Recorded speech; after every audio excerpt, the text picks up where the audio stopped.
सुट्टीचा दिवस आहे तरी तुम्हाला मध्ये मला नागपूरच्या अधिवेशनामुळे भेटता आलं नव्हतं.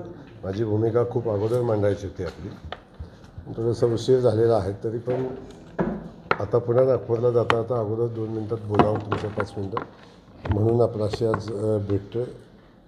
आपल्या सगळ्यांचंच या ठिकाणी मनापासून स्वागत. एका महत्त्वाच्या विषयावर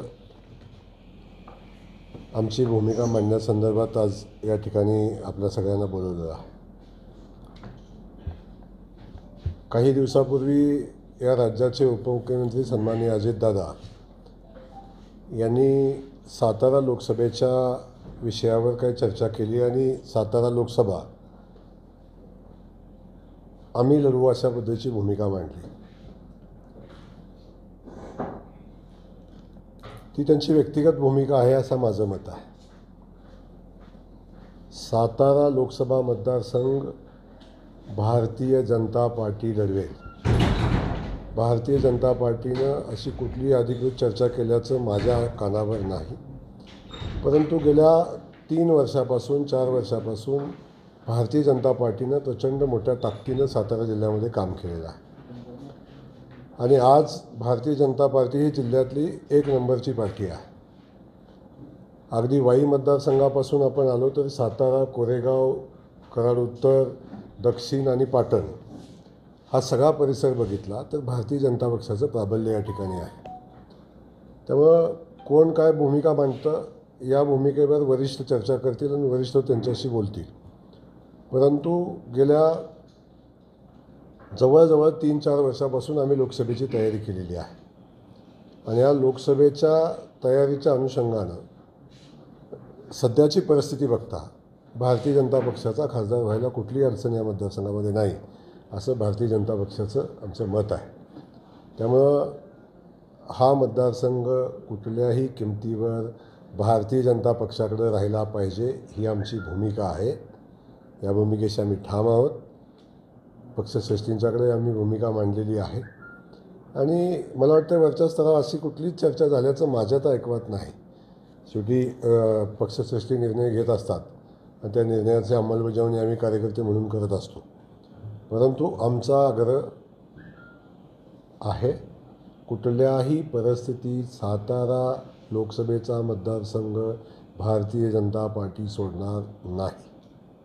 भाऊ, स्थानिक लेवलला एक मत का होत नाही? पण तुमच्या आता 3 पक्ष आहेत, त्यामध्ये स्थानिक लेवलला जे काही एक मत व्हायला पाहिजे. प्रत्येकाचं विधान वेगवेगळ्या पद्धतीनं, शिंदे गट असेल किंवा अजितदादांचं म्हणणं अशा पद्धतीने येतं. प्रत्येक पार्टीला आपापली भूमिका मांडण्याचा अधिकार आहे आणि मला वाटते भूमिका विचारावर मांडणं वेगळा विषय आहे आणि निवडणुकीच्या अनुषंगानं भूमिका मांडत असताना मतदारसंघावर भूमिका मांडताना सगळ्यांनीच थोडा विचार करून मांडली पाहिजे हे माझं मत आहे. मग भलं राष्ट्रवादी पक्ष असेल, शिवसेना असेल, या सगळ्यांनीच विचार करून आपले भूमिका मांडली पाहिजे. शेवटी जागा वाटप हे तिन्ही पक्षाच्या समन्वयाने ठरेल आणि समन्वय व्हायच्या अगोदर, चर्चा व्हायच्या अगोदर अशा पद्धतीच्या चर्चा होणं हे मला वाटतं तितकंसं इष्ट आहे. भाऊ, अजित पवारांनी जेव्हा या मतदारसंघावर दावा केला, त्यांनी भूमिका मांडली, यावर तुमचं मत काय आहे? आणि दुसरं म्हणजे जर समजा वरिष्ठ पातळीवर तशी चर्चा झाली आणि हा मतदारसंघ अजित पवार गटाला सोडण्यात आला तर तुमची भूमिका काय? त्याला जोडूनच भाऊ एक प्रश्न आहे की शिवसेनेचे पुरुषोत्तम जाधव सुद्धा म्हणतात की हा शिवसेनेला दिलेला, शिवसेनेच्या वाट्याला हा मतदारसंघ. माझी भूमिका क्लिअर आहे. अजितदादांनी त्यांची भूमिका मांडलेली आहे. त्या भूमिकेच्या ती त्यांची व्यक्तिगत भूमिका आहे. व्यक्तिगत भूमिकेवर मी मत व्यक्त करायचं काही कारण नाही. मी या ठिकाणी सातारा जिल्हा भारतीय जनता पार्टीच्या वतीनं पक्षाची भूमिका मांडतो आहे, जिल्ह्याच्या वतीनं, की भारतीय जनता पार्टी सातारा जिल्ह्यातली लोकसभा लढवण्यासाठी सक्षम आहे. सातारा जिल्ह्याची भारतीय जनता पार्टीनं गेल्या 4 वर्षापासून लोकसभा लढवण्यासाठी तयारी केलेली आहे आणि आपल्या साक्षीनं केलेली आहे आणि भारतीय जनता पार्टीच हा मतदारसंघ लढवेल अशा पद्धतीची आमची ठाम भूमिका आहे आणि ही भूमिका आम्ही आपल्यासमोर मांडतो. शिंदे गटातून सुद्धा थोडी मागणी होती की मत मांडण्याचा अधिकार सगळ्यांना आहे. मत मांडण्याचा अधिकार सगळ्यांना आहे. त्यामुळं त्या बाबतीत वेगळं मत घ्यायचं काही कारण नाही. पण माझं संबंधित आघाडीतल्या सगळ्याच पक्षांच्या विषयावर आपण चर्चा करत असताना आघाडीचा समन्वय राहिला पाहिजे अशा पद्धतीची भूमिका सगळ्यांनी मांडली पाहिजे. भाऊ, पण एकूणच मागच्या वेळेस भाजपच्या उमेदवाराचा पराभव असेल आणि एकूण आता तुम्ही म्हणता 4 वर्ष भाजपला लावलेली ताकद असेल, पण जिल्ह्यातलं चित्र जर बघता तर कुठेतरी राष्ट्रवादी प्रबळ होती आणि त्यामुळेच आतापर्यंत राष्ट्रवादीचा खासदार इथला निवडून आला असं एकूण चित्र होतं.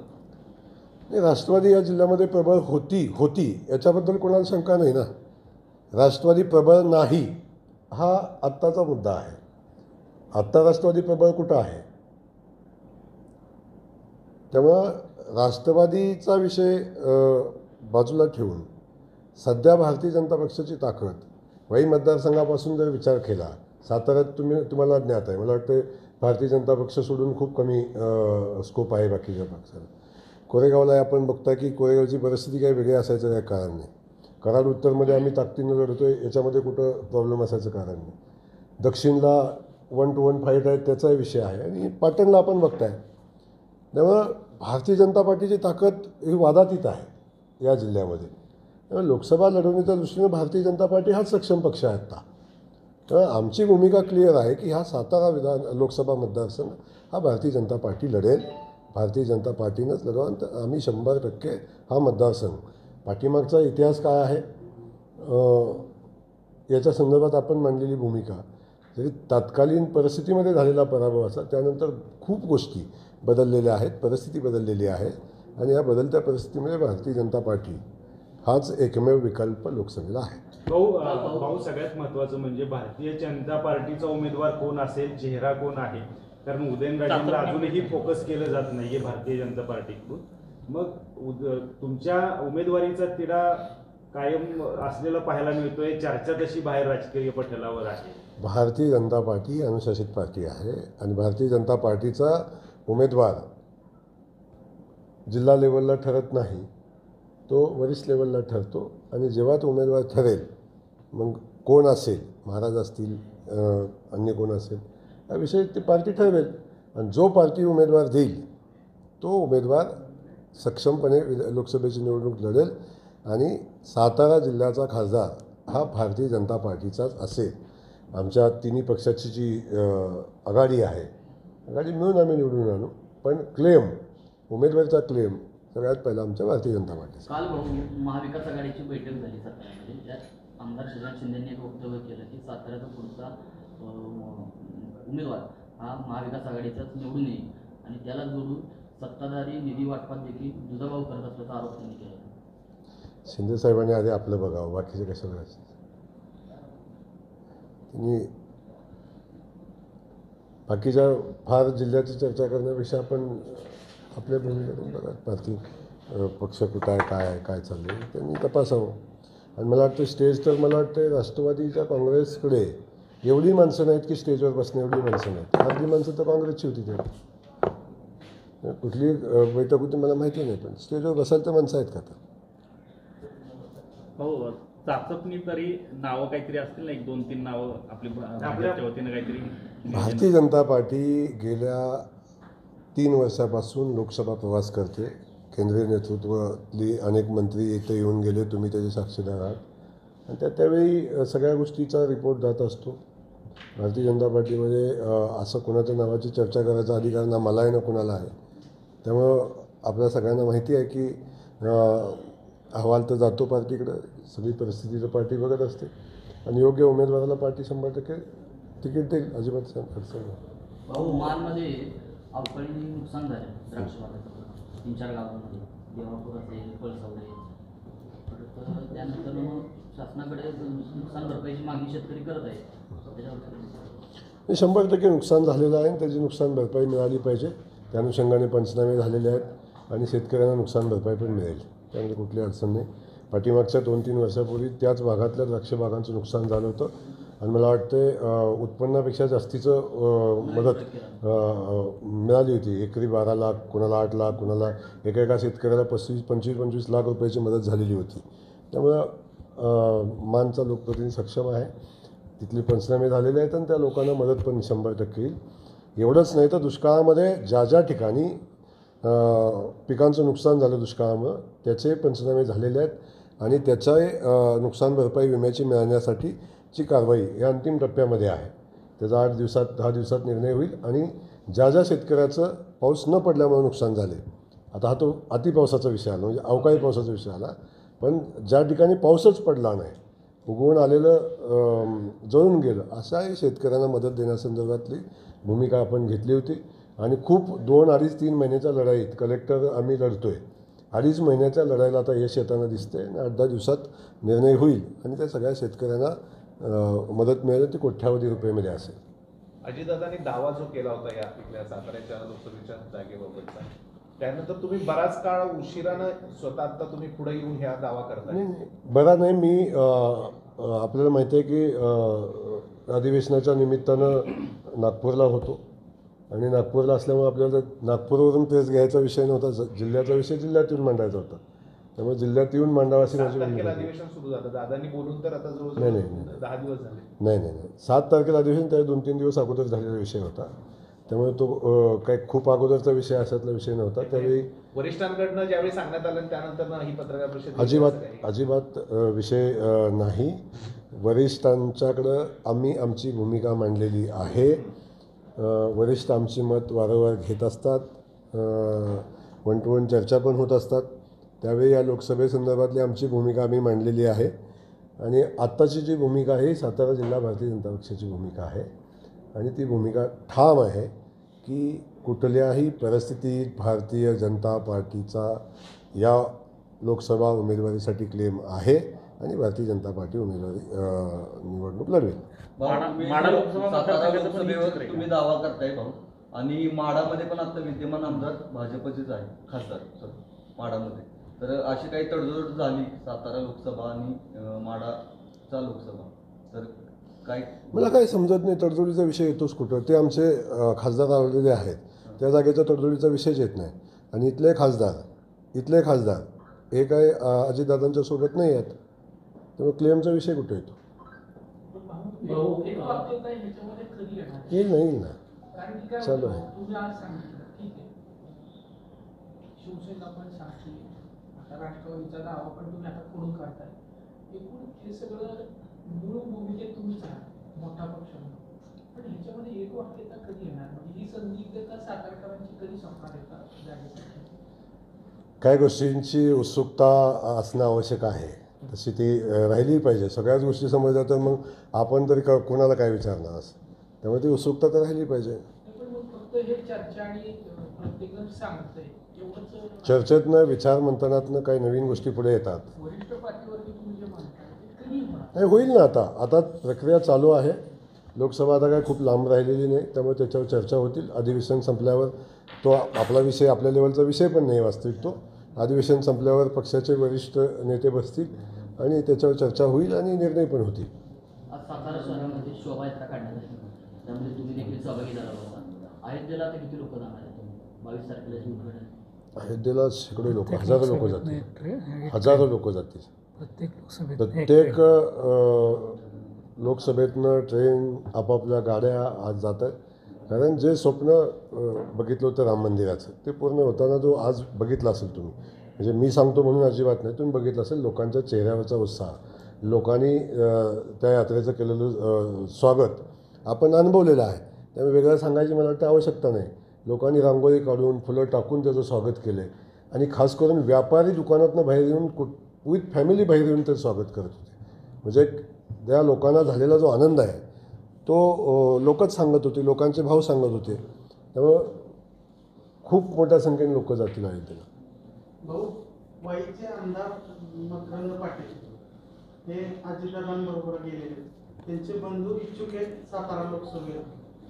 अजितदादा दावा करतायत त्यांच्या बाजूनं त्यांना तिकीट देण्यासाठी ते इच्छुक आहेत. किंवा इकडं मागच्याच काही दिवसापूर्वी त्यांनी शरद पवारांची भेट घेतली, त्यांनी पण त्यांचीच मागणी केली.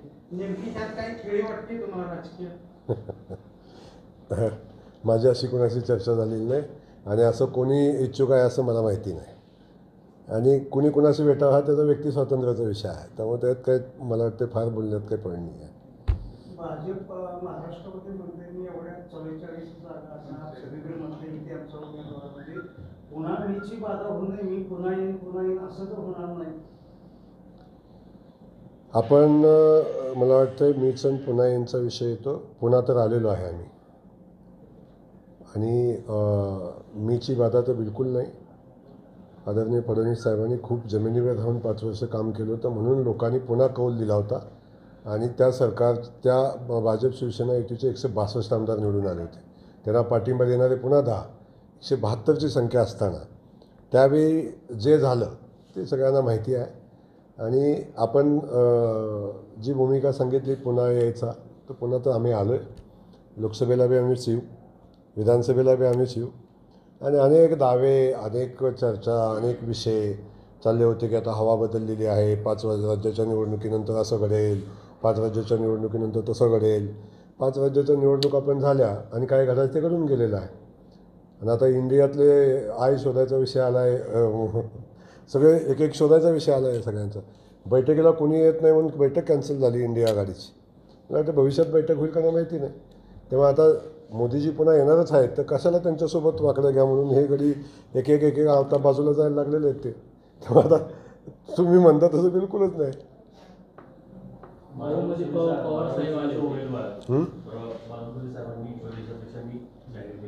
कुठला माढा लोकसभा रणजित निंबाळकर हे पहिले 50 मध्ये चांगले काम करणारे आहेत, तर त्यामुळे त्यांची उमेदवारी फिक्स आहे. बिलकुल. रणजितदादा माझे भारतीय जनता पक्षाचे खासदार आहेत, तेवढेच माझ्या जवळचे मित्र आहेत. आणि मित्राची उमेदवारी जाहीर होणं तर वास्तविक तो प्रदेशाध्यक्षांचा अधिकार आहे, आपला विषय नाही आहे. आणि त्या विषयावर आपण चर्चा करू इच्छित नाही. परंतु मित्राची उमेदवारी होत असेल तर माझा एवढा आनंद कोणाला असेल. निराजुलचा आता महत्त्वाचा जो जलशक्ती मंत्रालयाने एक निर्णय दिलेला आहे तो आपल्या जिल्ह्याला आणि आसपासच्या जिल्ह्याला फार महत्त्वाचा ठरणार आहे. काय सांगाल आपल्याला? नाही, त्या खासदारांच्या प्रयत्नाचं कौतुक केलं पाहिजे. खूप प्रयत्न खासदार मोदयांनी केले. राज्य पातळीवर तर आहे काय बंधनं होती, काय निधीची अडचणी होत्या, त्या अडचणी सगळ्या सोडवून केंद्रातनं त्या योजनेला निधी मिळवून आणणं हा खूप मोठा विषय आहे. आणि जे लोक सांगत होते की एका बाजूचा कालवा वितरण व्यवस्था झाली नाही म्हणून पाणी बारामतीला जाते, आता ते वितरण व्यवस्था होईल आणि पुढचं होईल काय व्हायचं ते पाणी. आता वितरण व्यवस्था आता कुठलीही थांबणार नाही. आता सगळ्या वितरण व्यवस्था होतील आणि ज्यांच्या हक्काचं ज्यांचं पाणी आहे ते पाणी जाईल त्यांना. भाऊ मध्ये शरद पवार साहेब आले होते सातारा, तर त्यावेळेस ते म्हटले होते की आमचा उमेदवार उभा करणार आणि निवडून सुद्धा आणणार. तर तुम्ही कसला? अशी म्हटलं की सातारा जिल्ह्यात कुठला उमेदवार? लोकसभेचा. मग तुम्ही म्हणताय की ते भाजप बळकट झाले आणि राष्ट्रवादी राहिलेली नाही. मग नेमकं पवारसाहेब कशाच्या जोरावरती? आता पवारसाहेब अनुभवी नेते आहेत. पवारसाहेब कशा जीवावर बोलतात ते त्यांना माहिती. माड्यात पण असंच म्हणले होते की आमचाच निवडून येणार. हा प्रश्न झालाय का पण भाजपचे पदाधिकारी निवडणुकीमध्ये इथले सातारच्या बाहेरचे पण कार्यकर्ते तुमचे जे जुने आहेत ते पण नाराजी आहे. काय नेमकं? नाही, आता पदाधिकारी निवडीमध्ये सगळ्यांनाच न्याय देणं तसं सोपं नसते. आणि ज्या ज्या ठिकाणी कार्यकारिणी जाहीर होते तिथं छोटे मोठे नाराजीचा विषय असतो. त्यांच्याशी चर्चा झालेली आहे. जिल्हाध्यक्ष बोलले, मी स्वतः बोललेलो आहे, पक्षातली काही वरिष्ठ लोक बोलतील आणि असं कोणीही नाराज राहणार नाही. सगळ्यांना संघटनेमध्ये सामावून घेऊन काम केलं जाईल. बिलकुल चिंता करू नका. अजिबात होणार नाही, काळजी नका करू. तुम्ही दावा करताय पण पुन्हा पवारसाहेबांची पावसाळी सभा साताऱ्यात झाली काय आम्ही सगळ्या दिवशी पाऊस थांबवून टाकू, काळजी करू नका.